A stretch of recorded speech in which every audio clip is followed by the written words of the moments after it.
नमस्कार, मैं हूं इमरान खान और आप देख रहे हैं हमारी खास पेशकश जागो जनमत जागो।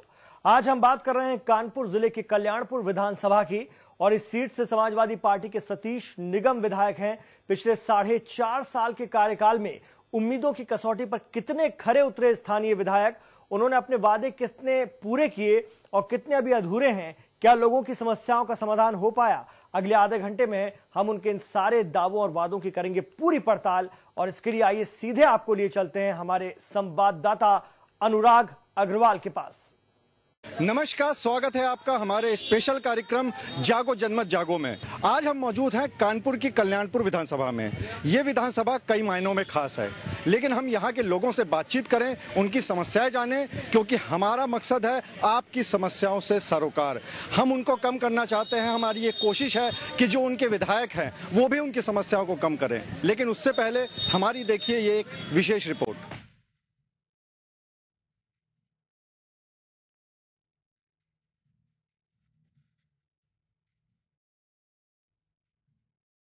जागो जनमत जागो में आज हम बात कर रहे हैं कानपुर की कल्याणपुर विधानसभा की।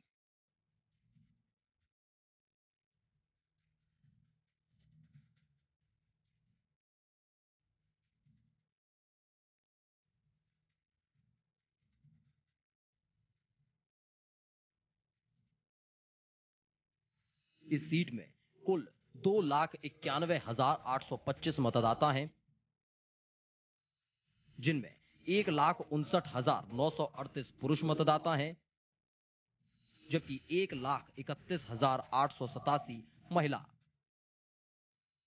2012 के विधानसभा चुनाव में समाजवादी पार्टी के सतीश कुमार निगम विधायक चुने गए। उन्होंने बीजेपी उम्मीदवार प्रेमलता कटियार को हराकर जीत दर्ज की। सतीश निगम को कुल 44,789 मत मिले, जबकि दूसरे नंबर पर रही प्रेमलता कटियार को 42,406 मत ही मिल सके। इस तरह सतीश निगम पिछले 5 बार से कल्याणपुर से चुनाव जीत रही प्रेमलता कटियार को 2,383 मतों से मात देकर विधानसभा पहुंचने में सफल रहे। कल्याणपुर विधानसभा की सबसे बड़ी समस्या है ट्रैफिक जाम की, जिसकी वजह है इलाके के 6 रेल फाटक और सड़कों पर हुआ अतिक्रमण। इसके अलावा शिक्षा और स्वास्थ्य सुविधाओं में भी सुधार की जरूरत है, जबकि गर्मी के महीनों में लोगों को पानी, बिजली की समस्या से भी जूझना पड़ता है। तो वहीं कल्याणपुर में साफ सफाई की भी कोई व्यवस्था नहीं है।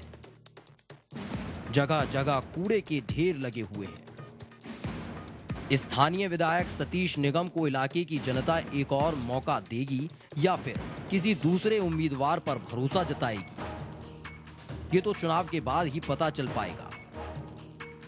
लेकिन मौजूदा हालातों को देखते हुए ये जरूर कहा जा सकता है कि आज भी कल्याणपुर की जनता को कई तरह की मुसीबतों का सामना करना पड़ रहा है।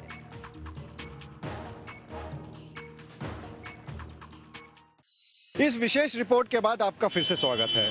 अब यहाँ पर आप देख सकते हैं कि हमारे साथ जनता है, कल्याणपुर क्षेत्र की जनता है, और उनसे हम बात करना चाहेंगे, क्योंकि यहाँ की अगर हम इस क्षेत्र की बात करें तो यहाँ पर कुछ समस्याएं ऐसी हैं जो कि बिल्कुल अलग हैं दूसरी विधानसभाओं से। जैसे यहाँ पर एक जाम की समस्या बहुत बड़ी है। तो सबसे पहले हम जनता से बात करते हैं। हम आपसे जानना चाहेंगे कि क्या समस्याएं प्रमुख हैं इस क्षेत्र की।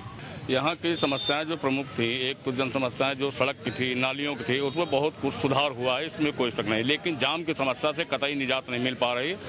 कल्याणपुर क्रॉसिंग से लेकर के चाहे जीटी रोड हो या पनकी रोड हो, यहाँ पर ई रिक्शा वालों से लेकर के टेम्पो, इन लोगों ने अराजकता का माहौल पैदा कर रखा है। और अगर इन पर सुधार नहीं किया गया तो जो एक लाभ मिलना चाहिए जनता को, वो मिलता नजर नहीं आ रहा है। सबसे ज्यादा जरूरत है यहाँ की जाम से निजात दिलाने की। यहाँ की हम समस्या के बारे में एक आपको विशेष बात बताते हैं कि अगर कल्याणपुर विधानसभा की बात करें तो तकरीबन इस विधानसभा में 12 क्रॉसिंग है, 12 रेलवे क्रॉसिंग है और एक के ऊपर भी फ्लाईओवर नहीं बना हुआ है। तो इसकी वजह से यहाँ की जनता, यहाँ की जो क्षेत्रीय जनता है, उसको इस समस्या से बहुत ज़्यादा रूबरू होना पड़ता है। आपको लगता है कि वाकई में ये जो 12 क्रॉसिंग है करीब करीब इस कल्याणपुर क्षेत्र की, इसकी वजह से बहुत ज़्यादा समस्याएं आती हैं। हाँ, नो डाउट, क्योंकि 12 क्रॉसिंग हमारे ख्याल से किसी भी विधानसभा में मतलब लोगों को नहीं गुजरना पड़ता है, और ये जब क्रॉसिंग बंद होती है तो उस समय इतनी विकराल स्थिति पैदा होती है कि लोग पैदल चलने को भी निकलने को तरस जाते हैं। और कल्याणपुर विधानसभा की एक और विशेषता, यहाँ इंटरनेशनल इंस्टीट्यूट IIT से लेके HBTI है, CSA है, कानपुर यूनिवर्सिटी है, जितने भी एजुकेटेड संस्थान हैं वो भी सब हैं। तो निश्चित रूप से जो कोचिंग हब है तो यूथ्स का बहुत ज़्यादा आवागमन है। तो देखा जा सकता है कि सुबह बच्चों को जाने में कोचिंग में बहुत दिक्कत होती है। ये तो बहुत बड़ी समस्या है, और कोई फ्लाईओवर नहीं है अभी ब्रिज ऐसा, तो उससे बहुत ज़्यादा समस्या पैदा हो रही है। ये बहुत बड़ी समस्या है यहाँ की।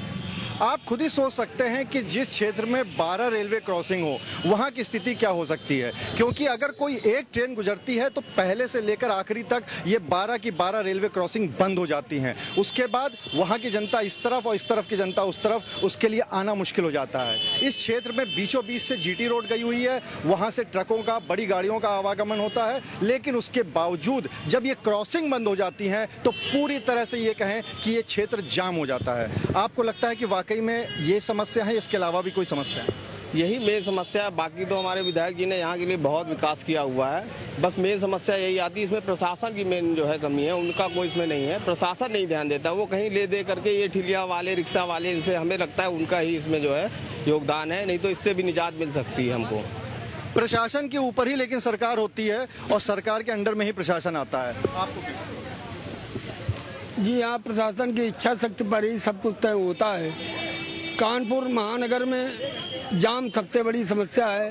साथ में यहाँ पर चिकित्सा और विद्यालय, चिकित्सा के संबंध में कहें तो यहाँ पर एशिया का सबसे बड़ा हॉस्पिटल बना है लाला लाजपत राय। चाहते तो राज्य सरकार प्रस्ताव भेजती ऑल इंडिया मेडिकल साइंस के आधार पर, दिल्ली के आयुर्वेद संस्थान के आधार पर यहाँ पर सबको चिकित्सा सुविधा मुहैया हो जाती। छात्रों के, बच्चों के पढ़ने के आधार पर देखिए तो यहाँ पर जूनियर हाई स्कूल है, बहुत बड़ा बच्चों का, लड़कियों का कोई विद्यालय नहीं है यहाँ पर। वो उसको बढ़ा करके डिग्री कॉलेज तक किया जाता, लेकिन आज तक राज्य सरकार के द्वारा या क्षेत्रीय प्रतिनिधित्व करने वाले लोगों के द्वारा आज तक कोई भी प्रतिनिधि इस तरह का प्रस्ताव नहीं दिया गया है जिससे सरकार द्वारा यहाँ पर बच्चों के पढ़ने के लिए सुविधा हो जाए। तीसरी चीज, यहाँ पर जाम की समस्या के लिए, जाम की सबसे बड़ी समस्या ई रिक्शा इतना परेशान करे हैं, कहो सामने खड़ी कर दें, कहो पूरी रोड घेर दें। अतिक्रमण के है और दूसरा जाम है, ये एक बहुत बड़ी समस्या है। अतिक्रमण की भी यहाँ पर बहुत समस्या है, क्योंकि जो रोड है, अगर हम मेन रोड की बात करें उसको छोड़ दें तो दूसरी रोडें हम आपको दिखाएंगे। अभी भी आप देख सकते हैं कि किस तरह से यहाँ पर जाम लगा हुआ है, क्योंकि लोगों की जो दुकानें हैं उन्होंने अपने सामान दुकानों के बाहर खड़ा कर दिया है, और इस वजह से ये समस्या बहुत ज़्यादा यहाँ पर निकल के आती है। लोगों का, जो आम जनता है, उसका यहाँ पर निकलना मुश्किल हो जाता है। लेकिन एक समस्या ऐसी भी है इस क्षेत्र की जिसके बारे में हर यहाँ का व्यक्ति, हर यहाँ की जनता परेशान है, वो है अपराध।